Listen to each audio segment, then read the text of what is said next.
Boleh kita lihat langsung siapa yang turun dari kendaraan taktis ini.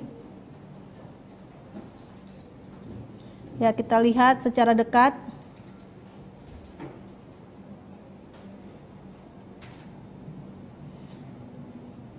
Ada para tersangka tiba di lokasi.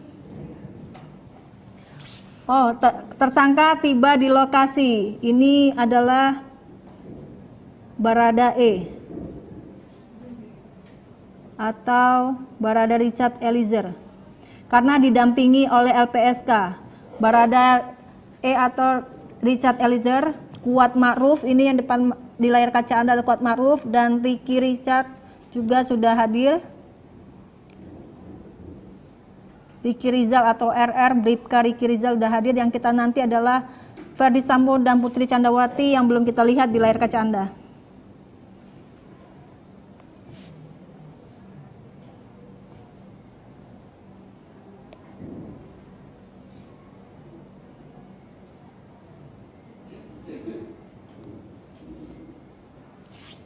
Ya, kita lihat di layar kaca bahwa tersangka menggunakan baju tahanan.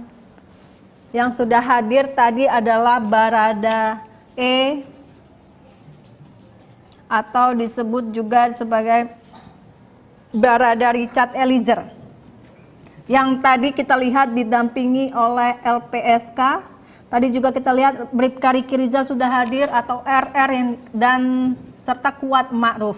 Yang kita nanti adalah dua orang yang belum tiba, adalah tersangka Ferdi Sambo maupun Ibu Putri Candrawati.